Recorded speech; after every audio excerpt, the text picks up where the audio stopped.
How's everyone doing? I feel like it's been an invasion. You guys, like you know, you're clearly a lizard. Glenn's kind of pretending he's not, but it's shining through his glasses. All right. I It's turned like it off. V. Do you remember V? I can't see anything anymore. You all look like, oh, that's nice. So how you holding up, man? I'm holding up pretty good. I'm out in the countryside, about an hour and a half drive from Dublin, the city.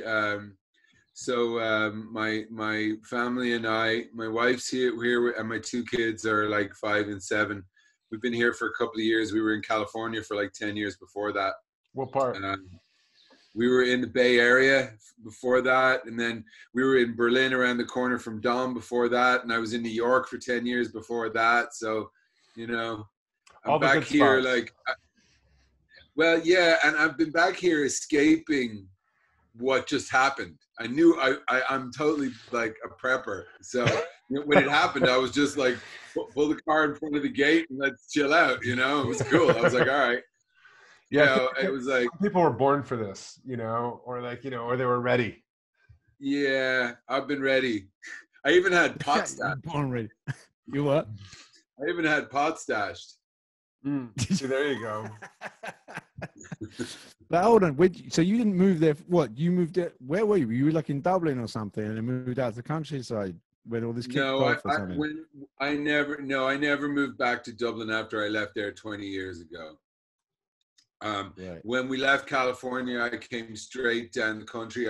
I looked around all the coasts till I found the right spot, you know, because I was on tour at the time. Right. So I had like 3 months where the family was still in California, and I'd get a couple of days off here and there, and I'd go to a different place in Ireland because I knew I had to kind of go for Ireland because I was working for the Cranberries, and because I'm from here originally, it was easier, you know. Yeah. But I very nearly went to Denmark. There was another band talking to me at the time. I can't think of what they're called now. A big old 90s indie band. But that didn't.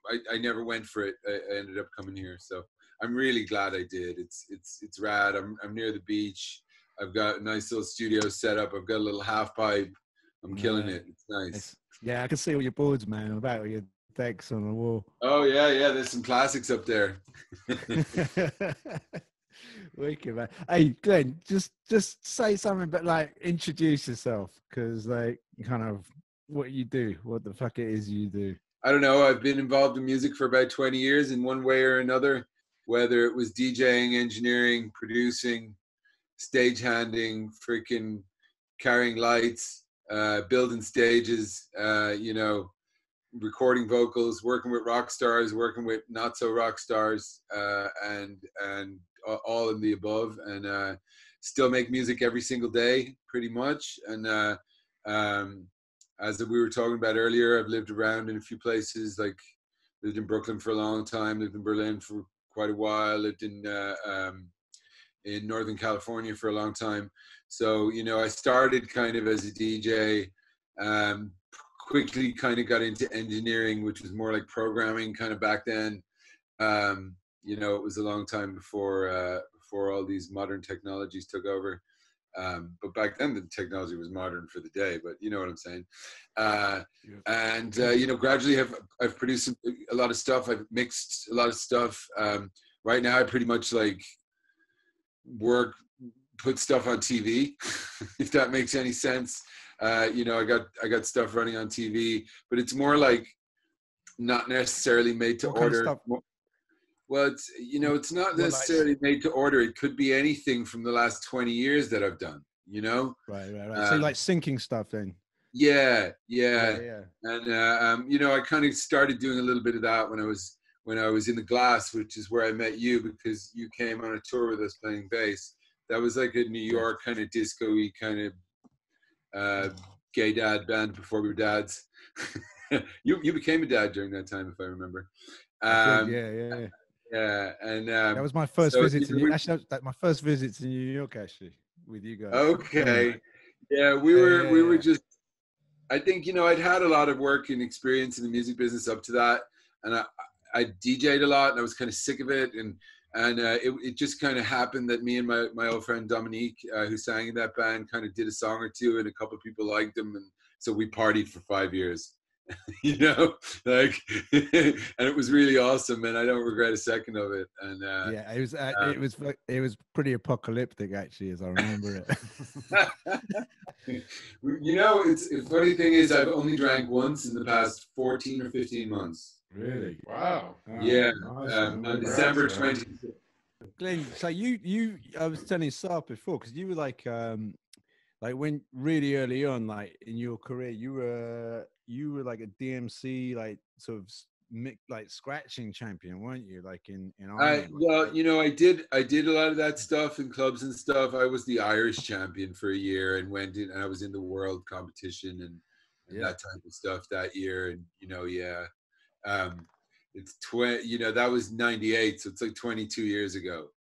So I'm always like reluctant to even talk about it now because it's so long ago. But yeah, that was definitely a part of my early years. Definitely, yeah. I mean, I remember seeing you like in a in a club in Berlin. You know, like just went along. You were DJing, and you know, and just watching you. You know, with all your gear there and you know the crossfades and all the sticks you did. And I'd never really seen someone with your like level of skill at that close up like that before, like, you know, in anger, you know what I mean, actually, you know, kind of doing it for real like that. Expressive stuff. Yeah, and it was just like I was just like transfixed. It was incredible, man. It was just like, I mean, I knew like because I know that it's, you know, that it's like, you know, people using it as an instrument in that way, but really seeing someone and seeing the whole body language and the kind of expression on it. It was really, you know, like really captivating. You know, it's just like, yeah, there's moments of like magic in music, you know, and like that, you know, I could play that same set another time and not be inspired. And I actually know the time you were talking about, and I was just in the zone for that 15 minutes, and you happened to be standing beside me. It was over in West Berlin near the Hauptbahnhof. That old club, it's closed down now. I forget what it was called, but I remember the night you're talking about. Yeah, you know yourself, like sometimes you just play and it does it for you, you know. And the funny thing is, when I play now, that happens nearly every time, because I've been through stages where I played 4 nights a week on average sometimes, you know, because it was my living and stuff. And I would be totally burned out and not play a good gig for a year, you know, or not be interested in what was coming out, or whatever's trendy that moment didn't fit, or, you know, it's all ebbs and flows. But now I just don't give a fuck, because now I don't care what anybody thinks. I don't want any money. I don't give a shit. Just put me on the decks and just pull the cord, you know, like, and so when I play now, I can really do that, you know. Is that because you're freed up by not relying on it for and just not, it's just not, you know, like I care more about my kids than I do about playing to a club now, you know. I hear and yes, there's all self-conscious feeling is gone. All like the shit that stops you doing what you're supposed to do in your life is going, you know, like all this stuff is obstacles. Right? These are all obstacles to that the place that you need to be to really do your best work. Like the need for approval, or like, you know, you can call it whatever you want to call it, like your anxiety about the day, your anxiety about how people are perceiving you, like wondering if you'll be able to do it as cool as last time, you know, like all these things, wishing that you were actually playing a different set than the one you're playing. You're like, this is kind of cool, but I had something else in mind. Why am I stuck over here right now? It's like, well, now you're out of it. You know, like all those things are just obstacles to like what we know is possible, right? Is that a thing when you suddenly find yourself looking at yourself, isn't it? Like I get that in gigs totally when I'm there. Yeah, and it just suddenly, when you just said, now I'm out of it, you know what I mean? That is the most horrible feeling, isn't it? Oh, where you're just like, shit, now I'm an observer, you know, and it's like it's like, how do I get back in me again, you know? Like, when you're out, and you just suck. I have that. I'll actually black out now. I don't fully black out. Like it's not a real blackout, but blackout or blackout. Like, it's not like I don't remember it, but I kind of almost don't remember it. It's like I'm not. It's like I'm so in the set I'm playing that Yeah, I just look up and it's done. And it's weird. I'm almost not experiencing doing it. I mean, I could, if you made me go back and say what happened, I would be able to do that, but I don't experience it in the same time frame anymore. Yeah. I just have a habit of just noticing the one person that doesn't look like they're enjoying it. And then I just can't stop looking at them. And thinking about them. And they could be nobody, and they might not even know you're there. And well, they could be enjoying it.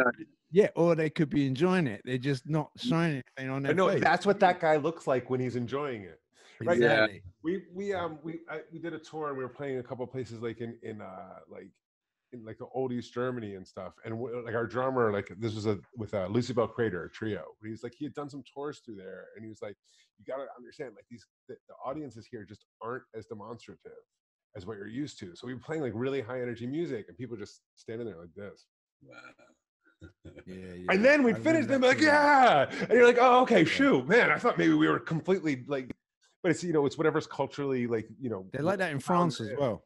Oh, France is like that as well. Yeah, you think, we're dead, like, and then someone claps at the end, and you're just like, shit, oh really? Oh, it's so odd, right? Yeah, it's so odd. It's so odd to not know, Yeah, to be getting nothing. It's cool. It's a good. I played this show with Lou Reed in like, I forget where. It was somewhere. I want to say it was in the UK somewhere, and we played this whole show, and we got off stage, and he was just like sunk, like his energy was gone, and he's just sitting there. And he's like, I just kept throwing more and more out, and more and more out, and more and more out. And I wasn't getting anything back. Well, it turns out there was a whole orchestra pit in front of the stage. So the closest rows were about like 25 feet further back than he thought they were. Right. So he just kept throwing the energy out there, and like it was hitting emptiness. It was actually literal emptiness. And so he just kept pushing harder and harder and harder and getting nothing back. And it was like killing him, Then someone said like, hey man, actually there weren't any people there. Yeah. And it was like this huge relief. And then you realize how much you're responding to the room, even if it's not conscious. Yeah, like one negative thought, and you can really screw it all up. And conversely, some nights you go in and you're going to do it right and good, and it goes really well, and nobody can stop you, a lot of it depends on your scene. Like if you're playing in your hometown, I'll find like if I'm playing where everybody knows me, I don't like, I'm not, well, I wouldn't, I've got to a point where I don't have that anymore, but like I used to hate playing in Brooklyn because I knew everybody, I've been living there for 6 years or something, and I knew every crack dealer on the corner, you know what I mean? Like in the whole borough, it was like, and I hated playing there because I would feel like I was just crap, and I would be, like people could see through me, whereas you put me like in Munich where I hadn't seen anybody for 5 years, and all of a sudden I'm a rock star, I'm like, put it on. Yeah, the more that I think about it, the more that it just emphasizes to me the notion that, it's not you really that's doing this. I mean, you're doing this, but it's not you that people are there to see. It's not you who's playing the music. It's like it's a one small subset of you. Without even getting mystical and saying maybe it's something beyond me, which is probably also true. But I'm just saying, like, even if on a purely mechanistic level, it's only a tiny facet of you that is this, right? You know what I mean? So it doesn't matter, like, what you said over breakfast, or like, what kind of clothes you were wearing yesterday, or how you annoyed that guy last week. That's not the you who's playing, right? Yeah. And I think that when you have too many associations with stuff, then again, it's just taking you out of that. Yes, yeah, that's a good word for it, is associations, like rather than just relaxing and letting it happen, there's all these little buttons being pushed inside you, the associations that don't need to be there as well, but I think like that's what I'm not giving a shit about anymore. There's no one in the world who can make me not like. You also get to a stage where like you're kind of your fingers, your especially for more traditional musicians, your tactile, your muscle memory can do stuff. You know, like when your brain is off, your muscles kind of know how to play. You know, and the older you get, the more so that is, I think, as well. Yeah. Well, so actually, it's like, yeah. No, I was going to say, like with me, because like now I've got this, because I have like generally two sides really. Like there's the, like say my band, doing Emperors of Rome, where that is completely like muscle memory thing, because that's very traditional. It's very simple. It's very there's nothing kind of, it's got a very well, the framework is quite, it's very established. It's rock and roll, it's country and things like that. The influences. Yeah. And then on the other side, there's the kind of some more experimental, sort of avant-garde kind of stuff. And that was like really liberating for me, because it was like before I used to just drive myself nuts trying to kind of incorporate all the things that were important to me at the same time into stuff. And it didn't work, So it was this constant, like, hopeless struggle of things that were kind of like didn't belong together, they didn't have to be together. So now, because it's like, it's so liberating for both sides of it, that I know I can do, kind of like detuned, amorphous stuff over here, and that's fine, because then I can go over there and I can write a song, with 3 chords in it, and it's all cool. Like, nice. Yeah. And I feel on it, and it feels really good. I just don't feel like at all. Yeah, like and I think you're way happier musically. Yeah. I think like the one thing I've noticed about you, even though we haven't seen each other a lot the last few years, is you're way happier. Yeah. Like, not that you weren't happy back then, but you're less bothered by it all. Since you started doing the more experimental stuff along with it, you're real natural. Like, you had started, I went to see you and Ali play just before I left Berlin in about 2011. You played in a basement. Oh, no, it was just you. Ali wasn't playing with you yet. You played like acoustic show in a basement on your own. Yeah, that was it was Madame Claude or somewhere like that. Yeah, Neukölln. And it was awesome. My wife always remembers Ali because she like gave out to somebody for eating chips down there while you were playing. Yeah. It was like, what are you doing? Yeah, they were like eating kebabs while I was playing. Yeah. I tell you what, I was so like, like having, someone that's been playing gigs, like, like on to paying audiences since I was like 14 or 15, right? Yeah. And I've never been so nervous in my life, apart from maybe my first ever gig. Yeah, because it was me singing it, and just like, and I never realized how nerve-wracking that would be. Yeah. I've always been playing as a guitarist or whatever. But just to sit there playing acoustic guitar in front of a bunch of people in a cellar, and I was like, I could actually see my hands shaking. I remember that. But it kind of added to it, actually, though. It was good. Seeing your pain was good. Well, in a sadistic way, yeah, right. No, I loved it. That show really stuck with me for a long time. Wicked, man. Cool. Nice. Yeah, I'd like to hear some of your music, man. Oh yeah, let's spin a track. Seems like the right moment. Yeah. So what do we? What do you got? I have the Blackwater. Wait, hold on. I have that one up, but I was thinking a lot about this. Is this D.A.R.K? Oh yeah, okay. Yeah, I mixed this. Oh yeah, cool. Because that's what I really wanted to talk about was the bass sound. Okay. Can we pick like a track off this, like the second one, sure, or maybe the first one even? Like, yeah. Wait, hold on. Let me share my screen. Okay. So that we can all hear it. You can, or you can tell me which one it is. Dude, I'm awesome at this.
Yeah.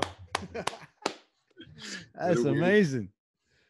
Those guys, well, you know, it makes me happy because my friends are singing and performing it, and the three of them are people that I really, really like, you know. Dolores sang it. Her boyfriend Ole, who you hear the backing vocals on it, produced it, and pretty probably, you know, in the initial stages was probably the writer with Andy, the bass player. Andy Rourke played the bass, so they were the band as such. And I came in about halfway through the recording process, maybe. They had been recording it up in Canada. She had a studio up there because she used to live up there, so. But she moved to New York at the time. I was living in, where was I? I was living in California, actually. That's a whole other story. But the bass line you wanted to talk about, Sarth, was it? Well, the bass sound.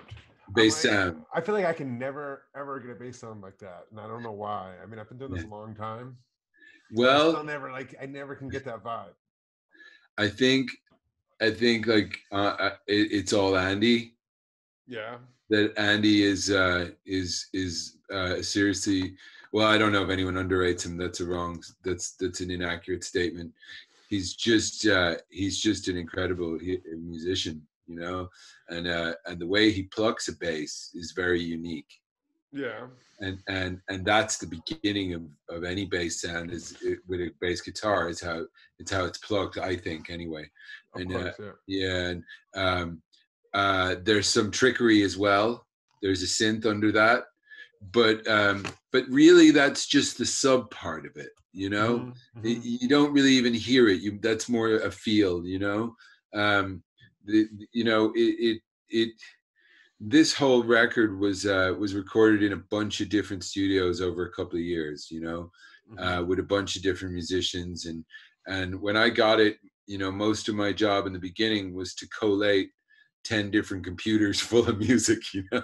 Like so like when you know, this is the line between production and mixing and engineering and producing and rewriting and arranging, and you know, it's like people are like, so you mixed it, huh? You know, what microphone did you use, you know, for this? And I'm like, well, after 36 months of trying to find the snare drum from track 3 on, you know, on the 50th song, you know, there was a lot of that, and I think I mixed the album with Ole, who kind of was the start of the writer of the album, is Dolores' boyfriend and a very good musician.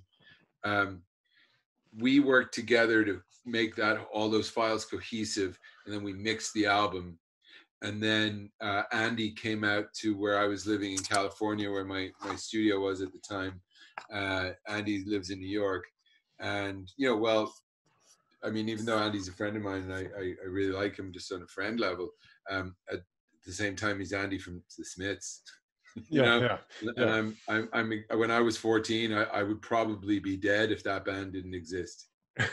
Wow. And I'm serious about that, you know, like that shit is serious. It was like Ireland was a very, very, very, very fucking gray, fucked up, oppressive Catholic shithole, broke scum death place at the time, and I was stuck in a boarding school with a bunch of fucking pedophile priests and shit, you know. And all I had was my Walkman and that fucking Hatful of Hollow album, you know. And you know, we live in a terribly liberal society now. It's amazing. The priest in our village is a joke, you know. It's like, it's funny. The school is more cosmopolitan than my school in California, you know. It's like, you know, the mums at the gate are from fucking Tokyo and all over the place. But and this really gets back to the question, even though I'm kind of babbling on, like that, I understood that sound. And then Andy came and he was like, really liked the work I'd done. And he was like, we're gonna remix down all the bass lines, you know?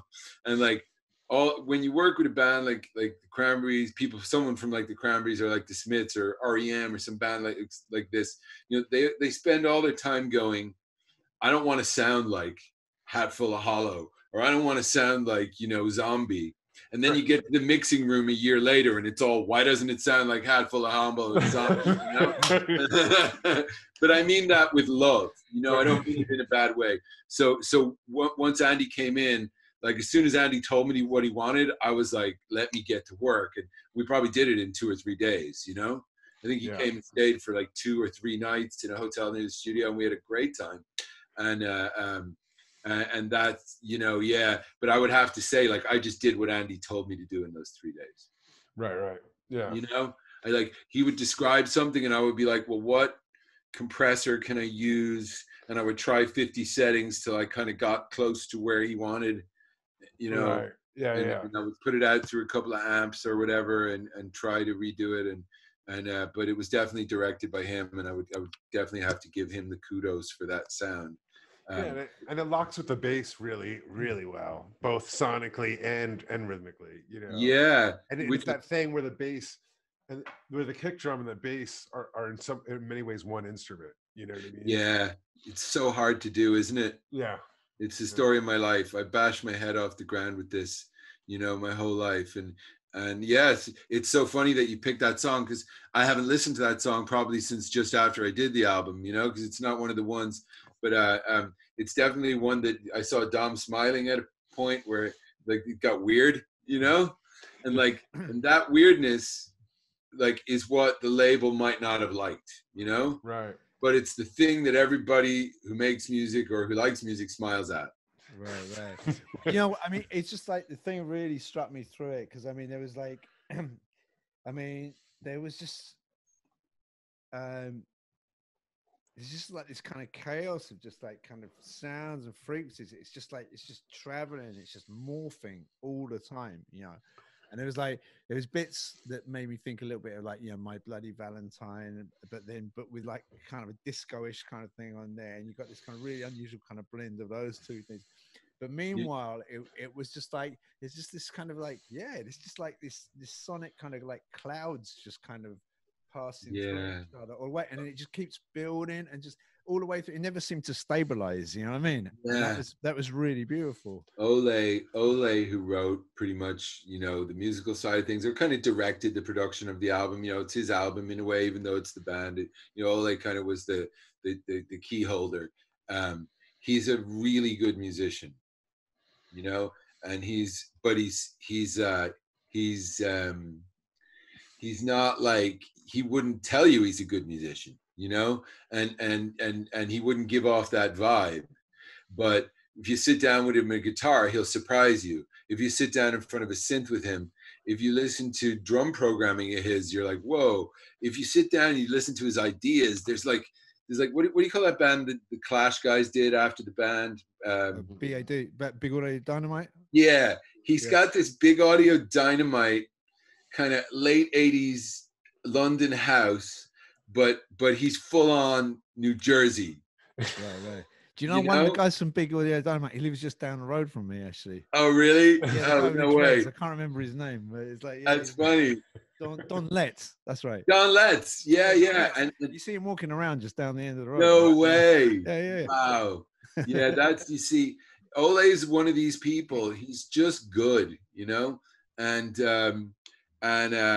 he's a good person too, which helps, you know. It's why he does well, and he's, you know, I don't know what does well means, but he's a good person, and I really like him. And it's been hard on him because he lost his girlfriend and loved his life a few years ago, you know. Right. And you know, I've been in touch with him, and his bounce back in the last 6 months, it's like he sends me he's got an album done now, a new one, and it's like he sends me it, and it's just like the best shit. Oh, great. You know, you were just talking about how it's so hard to, like, there's these 5 ideas that should go together, like, you know, and that should be my sound, but then you put them together and it's kind of like, Ole puts them together and it works. So what? So you mean, do you mean he can sort of kind of conceptualize the thing in advance and it just happens? Because he's able to listen to 4 different bands and then make a song, and it sounds like all 4 bands are playing together and it works, if that makes sense. That's what I like about his music. Whenever I hear anything, I'm like, no way, what is that? You know what I mean? Like, and he's humble, so it's like it's even better, you know. And you should definitely meet him. He's a really nice fella. Yeah. But I was gonna say, like, so that's I mean, that's one side of you, and like, kind of interpreting and manifesting ideas in collaboration with someone else like that. And so, I mean, what I like hear a track now, maybe just something where it's just just pure you, kind of from right out of the egg. Like what like one of these, yeah. Okay. I think I don't want to hog this whole conversation either. I don't want to be rude. Am I being You're rude? not. Okay. No, man. The things I sent you, so it's pretty cool because one of the things I sent you came out like 3 or 4 weeks ago, a couple weeks back. And the thing I sent you today, I had to put it out, even though I'm just doing it amongst friends and by myself. Yeah, I saw that you posted today, like the Bandcamp. That's it. And the reason I had to do it is because artistically, the thing I did 3 weeks ago was really fucking relevant 3 weeks ago. It was tense. It was apocalyptic in a predictive kind of fashion. It was a harbinger of things to come. And now that the things have come, I had to get away from that really quick because I already did that. Now everybody's going to be doing that shit. And that's not why I have to get away from it. I have to get away from it because that's not how I feel now. Yeah, and I think that's how everyone needs to get away from it, because otherwise that shit's just going to do your head in, isn't it? I mean, we need some escapism in a way. I'm really sensitive, you know. I was prepared for this shit, you know. I've fallen out with people because they don't want to listen to me about it, you know, like family and all kinds of shit, and because I'm not prepared. Nobody's prepared, but I'm more prepared than 90% of the population, you know, and that's what I was trying to get through to people a month ago. And now, it's too late. Motherfuckers missed out. You missed. You didn't hear me, you know? So now just listen to this and chill out because you're just going to have to survive. You know what I'm saying? That's where I'm at creatively. And it's all a yes in my head. But, if you got a message for everyone. Yeah, I do. Go on, say it. I really do. It's interpreted through the music, you know. So let's listen to a track called "In Vain." Yeah, I got it right here. Okay, let's listen to that one, and then maybe we can listen to one off the new record. So this one, it came out on a Finnish label called My Techno Weighs a Ton. They've been around for a few years. They evolved out of another label from the 2000s called Top Billin', which was quite a big kind of electronic breakbeat with a little bit of a hip hop influence kind of vibe. And then this new label is more, it's not new anymore, it's been around for years now, but it's more like a very eclectic range of tasteful dance music as opposed to big cheesy pianos or something, you know what I mean? Yeah. Just to keep it simple for a wider range of people who may listen to this. Right. So their new label. So they I've always had a good relationship with them. I master a lot of stuff, or I have done in the past for their artists or label, and so I often put out once in a while something with them. But this one, it definitely harks back to my kind of roots in electro, but like hip hop electro, like Bronx shit, you know what I mean? Yeah. And Detroit shit, but also that apocalyptic pulling my hair out because things are changing and I'm sensitive to it, existed within it, and I was trying to express that to the listeners. And one of the reasons I really wanted to put it out on that label was their label is young, energetic kids who are fucking smart and making music, but they're not making music with a purpose. They're making music to dance and party because it's good but it's still tasteful. So I wanted to just maybe pass some kind of information on to them, even if it's like very obscure, And luckily the label saw that that's what I was trying to do, and they clicked it, and so they put it out for me. Awesome. All right, this is In Vain. Let's hear it.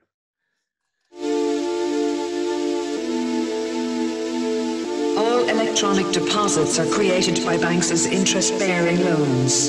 For the system to function normally, more of the planet's precious resources must be consumed.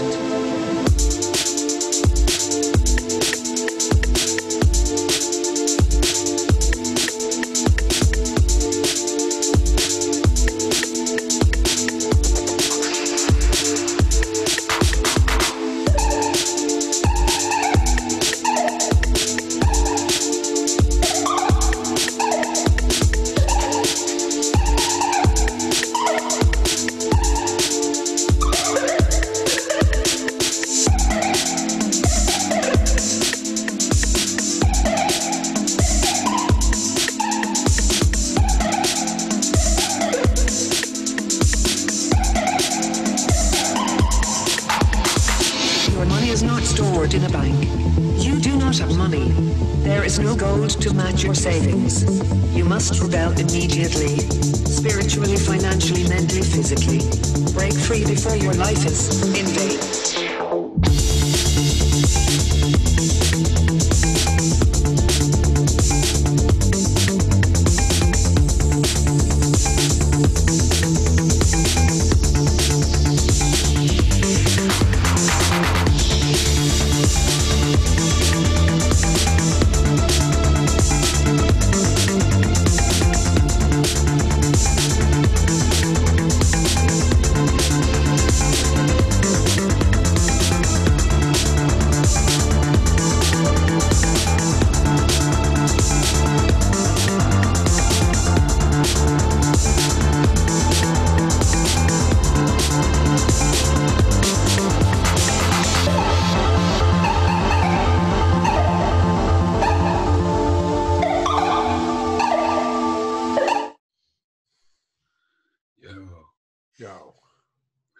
Yeah, man. So it's a different direction. It's very kind of minimal, definitely influenced by my years I've spent in Berlin, but still with that more like kind of breakbeat feel, you know, rather than just you know, which is nice too, but I like a little rhythm. Yeah, I know that that's a pattern for you. Yeah. Is your tendency towards certain the kinds of like syncopated beats in like this upper register and there's a certain feeling that I'm hearing across a number of tracks, you know. Oh, okay, cool. Yeah.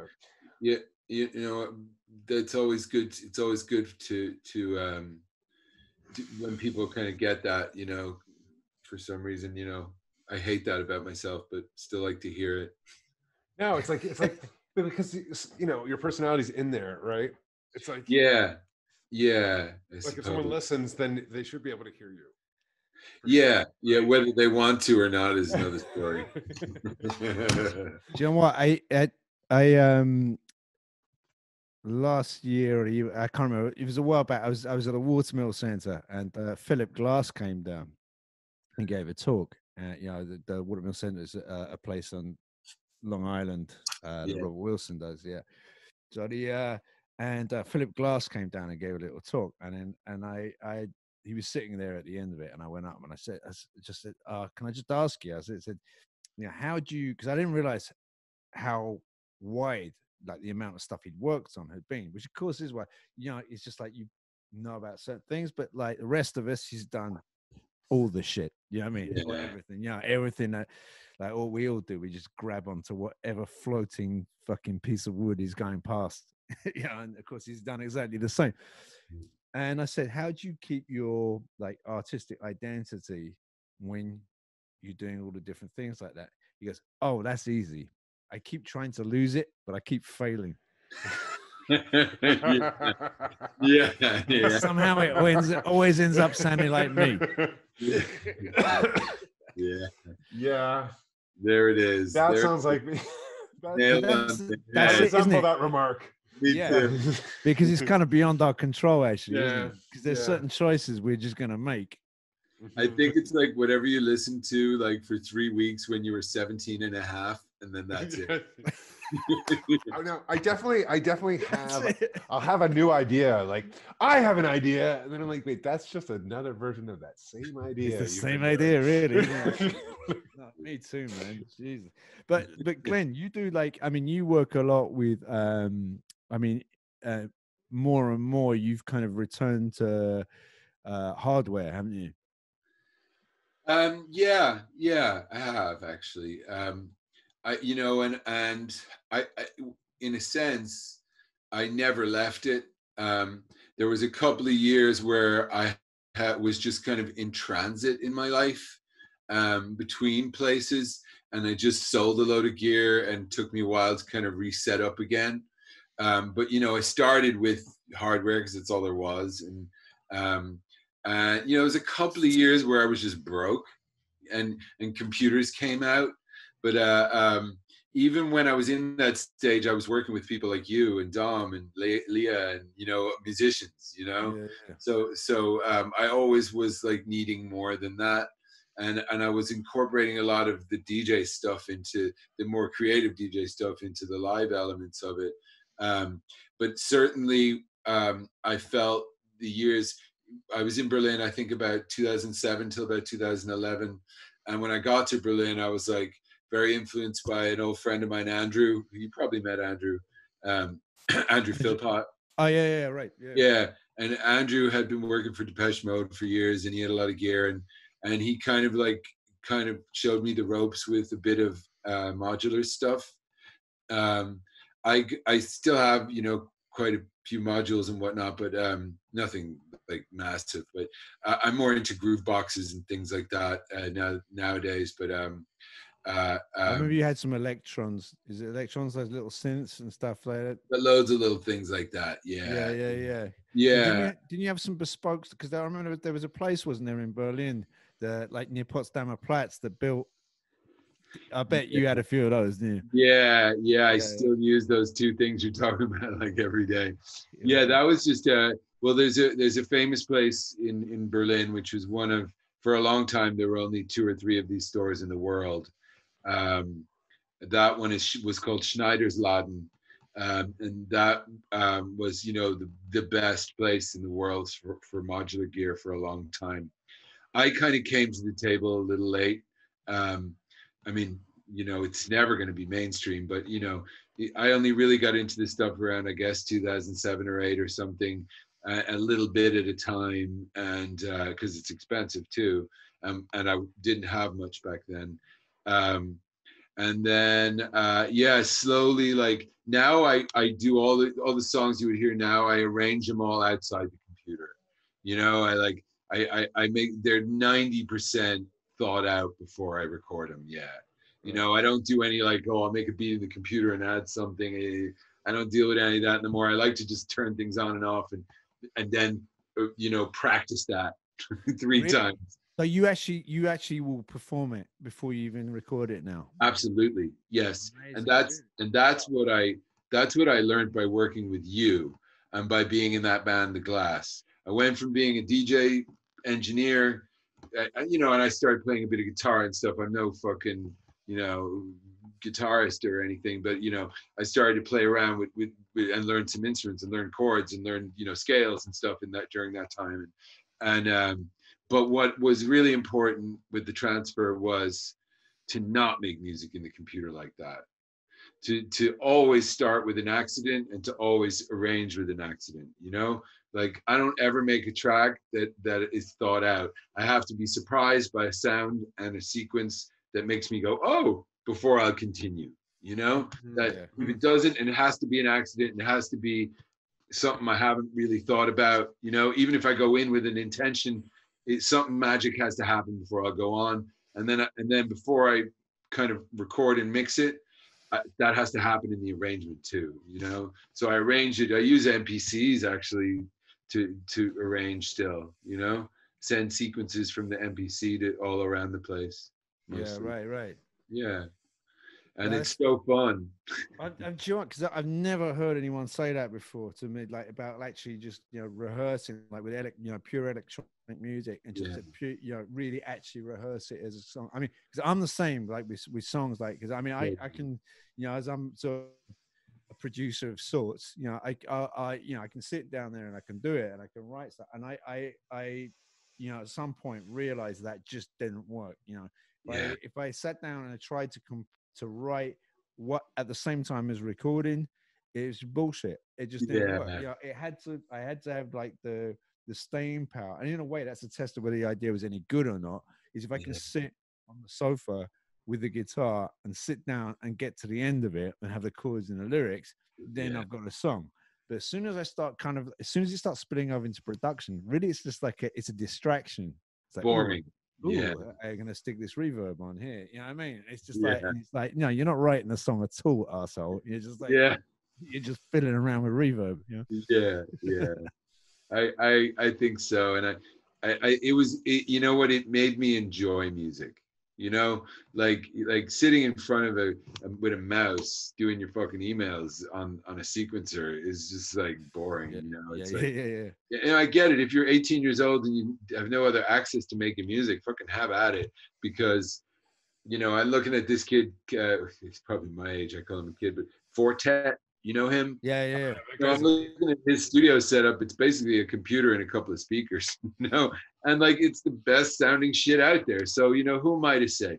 But for me, that was how I found myself, So I don't want to criticize anybody else's approach to it, but for me, it was definitely in the glass where I was like, we'd make a song in the studio and then play it out live a few times, and I'd be like, oh, I'm changing that arrangement, And then that spilled over to everything I make. And this is just normal to somebody who plays drums or a guitar or something. But for 99% of those, electronic musicians, it's not a thing they think of, Well, I think there's two aspects to what you're saying that are really critical. One is, what are you looking at while you're making music? Because what you're looking at is really impactful. Because I find even if I close my eyes when I'm playing piano, even though I don't think I'm looking at the piano, but I am, right? So it's like when you're working on a screen, you start to get what you're seeing confused with what you're hearing. But what you're seeing is not something that you're delivering out to everyone else. It's only the hearing part.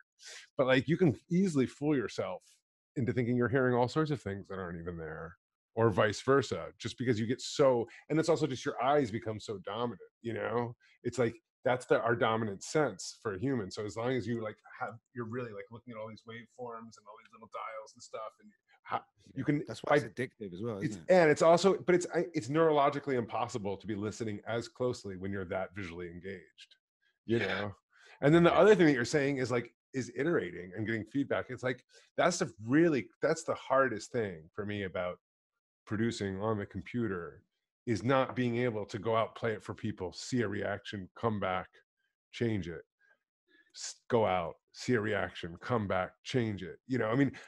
Comedians do that, right? So they all go out to the late night, comedy sets, and they try out their material, and it's like, how could you would never get to that point, the point that they get to, without that feedback loop. Yeah, so true.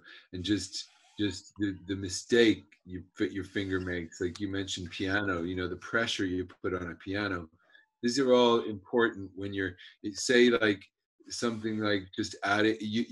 I write a delay as an instrument, where I can change the say the timing on a delay to create melodies and whatnot, and it's all accidental, and that's how I find it. And I'm like, oh God. And then because I've got better at it now, all of a sudden, once I've done that, then I might go to the keyboard and go, oh, there's those notes, Right, you know what I mean? Like, in fact, I always do, and it's definitely. That's something when you hear harmonics in something as well, isn't it? And you get an idea for a melody just from the harmonics in something you've been listening to. Sometimes just a few notes like just jump out somehow out of the cloud of stuff.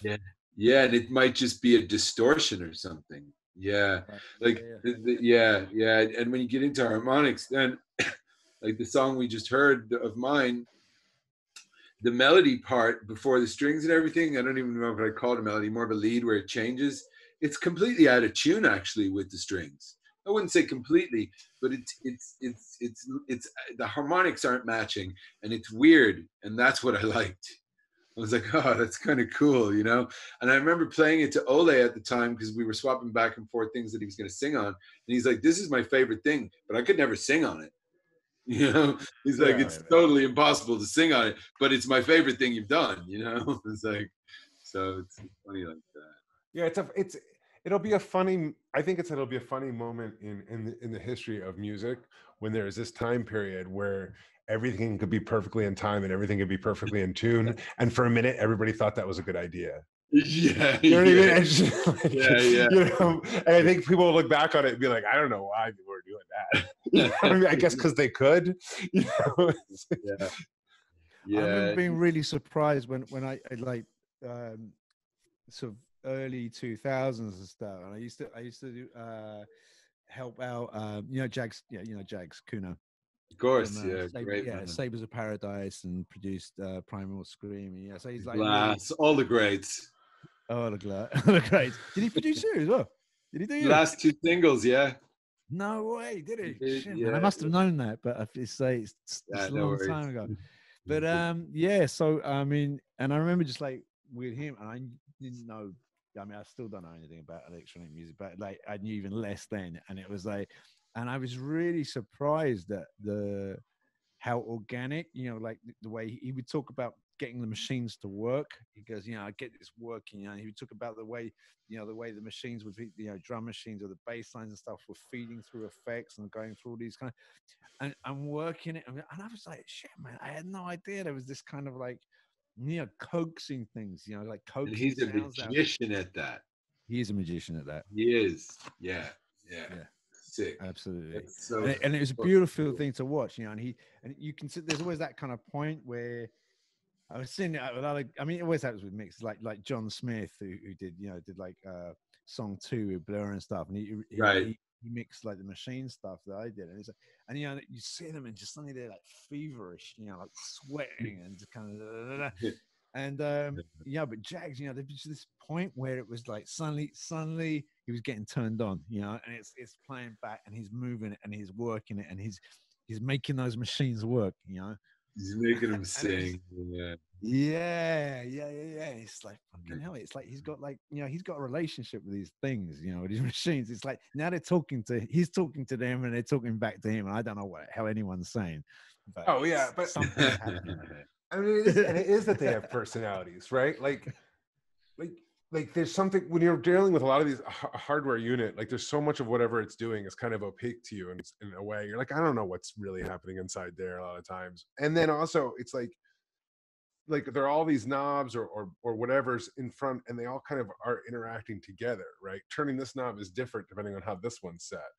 And so like, you know, so you're always kind of like trying to like remember how it works, or just kind of like you're like listening for feedback of how it works rather than just trusting your eyes, you know, because your brain can't possibly hold all these possible combinations in your head at once, right? So you just have to listen, you know. But it's just happens. And it's like, and what?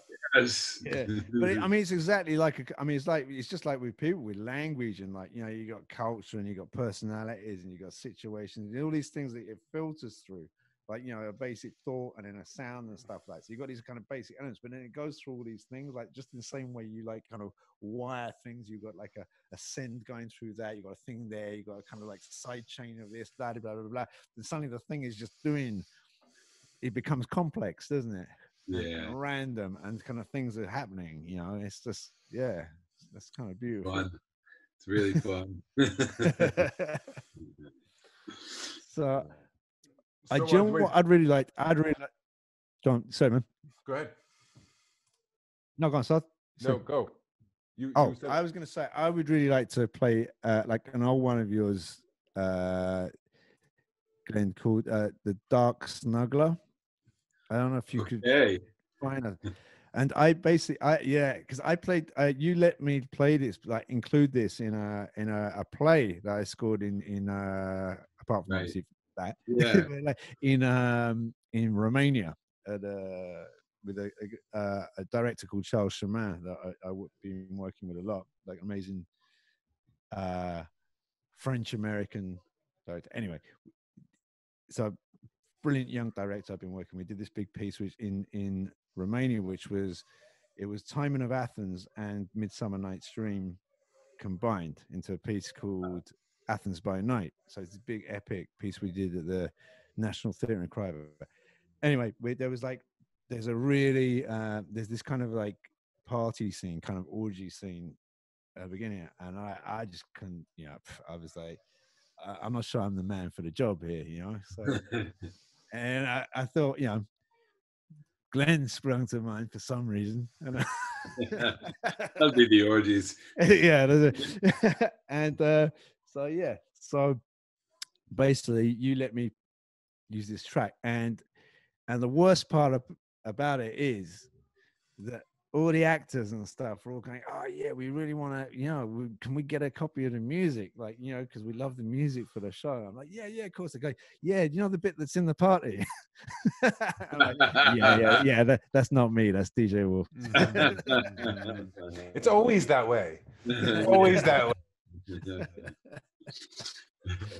So do you have that on your computer, man, buddy? Dom? Do you have a link you could send to Sarth, like a SoundCloud link or something? Can I play it for mine? Yeah, you just share your audio. That's what I've been doing. I'm gonna stop sharing I can do my that, audio. Yeah, I bet.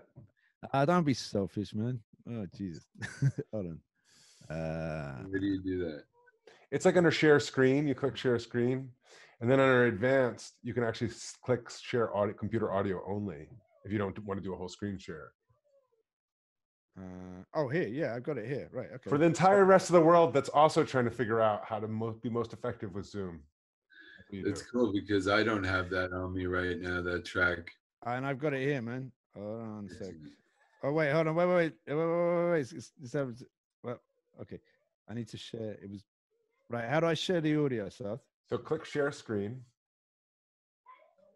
Share screen. So you mouse over your main view and the controls come up on the bottom. Yeah. Oh, share computer sound. Okay, I got it. But if you click to advance, you can share computer sound only if you want. Advanced. Oh, when you go to clear screen, and then there's you basic, advanced, and files. If you go to advanced, you can click computer sound only. Right. So that way you don't share the visual of your screen. All right. Okay. So basically, I click computer sound early just before I'm gonna play the track, and then that's the thing. By the way, did you stop the other track early? Because it kind of stopped quite abruptly as it ended. I was told to. I was instructed to by the professional DJ. Oh, were you? Oh, okay, you got it. Right. Yeah, they're like 7 minutes long, some of those bad boys. So it's like, I don't want to bore anybody. I don't think you were boring anybody, but I'm not gonna countermand you. Okay, cool. I'll shut up next time. All right. Well, before I play this one, man, anything you want to say about it? So this is under your other name, DJ Wool, right? Yeah. One of your other names. Yeah, that was like a name I used early on in the DMC years and DJing and scratching and stuff like that. And I resurrected it after the Glass, like 10 or 15 years after, just because I was known a little bit for it. So it got me some work and whatnot. And then one thing about this track is that Andrew Philpott, he did contribute some of the synths to this. Yeah. Right. Yeah, some great sounds on it. All right. So this is Dark Snuggler by DJ Wool. I haven't heard this in a while. It's not working. It's not working. All right, now it looks like Dom is sharing. Huh? Now it seems like it's your volume. But I still don't hear anything. No, because I stopped it. Oh, okay. Okay. It's not working. No, it's not working. Not working. What are you playing it in? In iTunes or like what? iTunes. Do you have a selection of what your audio output is from iTunes? It says you're sharing your computer sound. Well, hold on. Is your computer sound up? Share computer sound only. Share computer sound.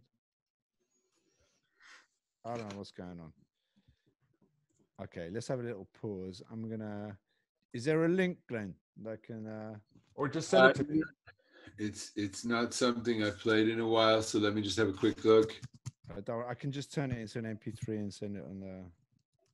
Just throw it in the Dropbox. You don't even have to MP3 it. Okay, hold on.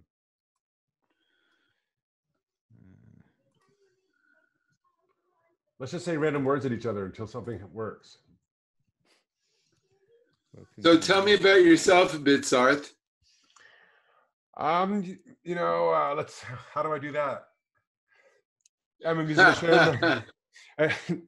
God help you. I guess I'm sort of an experimental electronic musician, I guess. A lot of like mostly focusing on live playing and stuff like that. I play continuum fingerboard mostly, which is like kind of like a fretless piano. Yeah. And so that's my main instrument. Yeah. So that's my main axe, right? And I use all other stuff like that, like instruments and stuff like that. And then, oh, lovely. And the first instrument I played professionally was electric bass, though. Okay. You know, like in rock bands and stuff like that. You say you had the instrument? I do have an instrument. Nice. I have a Tempest. I love it. I love. Which one's the Tempest? It's a drum machine that Roger Lynn did with Dave Smith. Right. It's my favorite piece of gear. It's just beautiful. But it came out just before the instrument, you know, and I always wanted the instrument, but I didn't indulge in it. I think that I was in a funny spot because since I'd played continuum for so long, yeah, there was no way that I was going to really be okay with the instrument, even though there's a lot of aspects that the instrument has that the continuum doesn't have in terms of you know, the kinds of chords you can play on it, you know, one-handed and stuff like that because of the tuning going up and stuff like that. But the continuum is so tactile and expressive, and the key travel is so deep. Like the key bed's really deep. I mean, it shouldn't even be called a key bed, right? Because they're not keys. But what we would call a key bed is really deep. That you really dig in, you know, when you play it. Totally. And nothing's ever going to really replace that feeling. Actually, when I first tried to continuum, I hated that feeling. I was like, I don't want to play this thing that feels gushy and mushy. But then once you get used to it, nothing else is the same, right? Now, what sounds are you playing using it? Well, what do you? The continuums now all have internal sounds. So okay. Yeah, they have like a whole thing running on like these. I want to say Shark, but it's not Shark. Maybe it's Sharks. But they have DSPs inside, and they actually just doubled up the DSP in the most recent 2 versions. And it's nice to get it all in one box.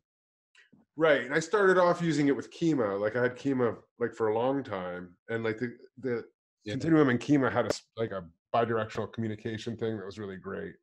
So like Kima runs on your, you know, it's like the interfaces on your computer, but then it runs on external hardware. It's like Motorola DSPs, and and so the Continuum will talk to Kima. So when you load up a patch, it knows what the polyphony of that patch is, say, and stuff like that, so that it automatically configures to it.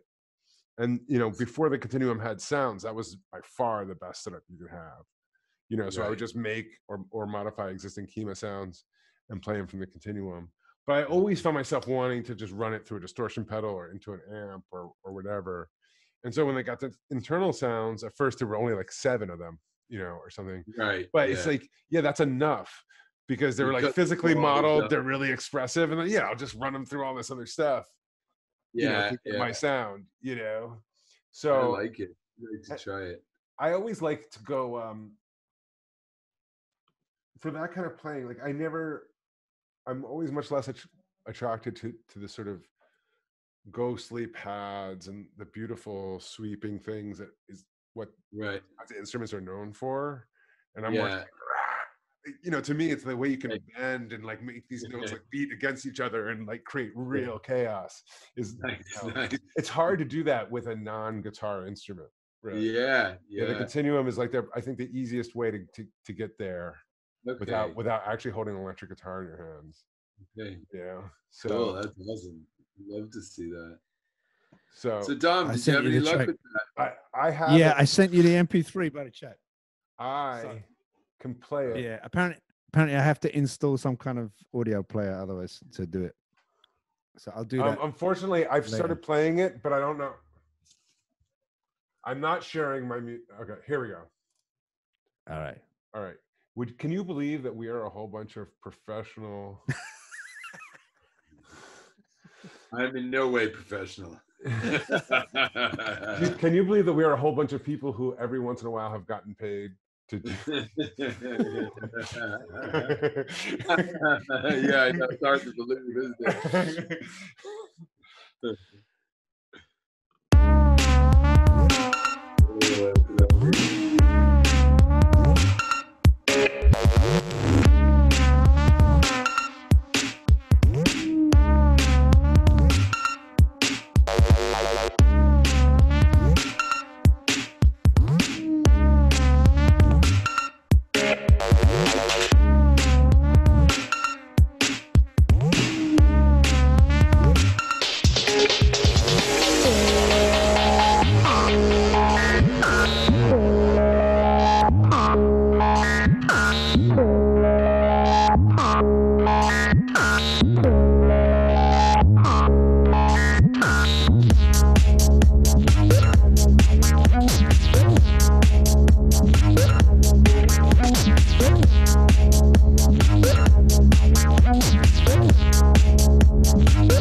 fucking love that track. Yeah, man. I haven't heard that in a while. It's amazing. That's a wicked track, Glenn, man. Oh, thanks, Tom. It's hard to believe it's 10 years old now. Yeah, it was. The video was kind of well received. I just want to grab something. Yeah, man.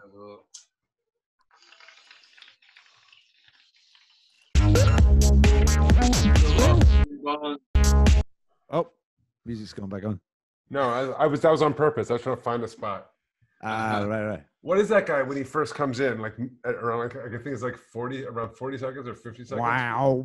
Who is this guy? You know what I'm talking about. Who's that? Boy. Oh, what machine is making that? Yeah. Believe it or not, that is the only digital sound being used. And it's but it's a fairly good modeler. It's an Arturia, and it's the old Jupiter synth, the Arturia Jupiter plugin. That's what it is. It's a patch, you know, with a lot of work done on it, but of that, and then it's sent out through an SM58. Through a guitar amp. Real simple, just like that. So it's almost dry, you know? Yeah.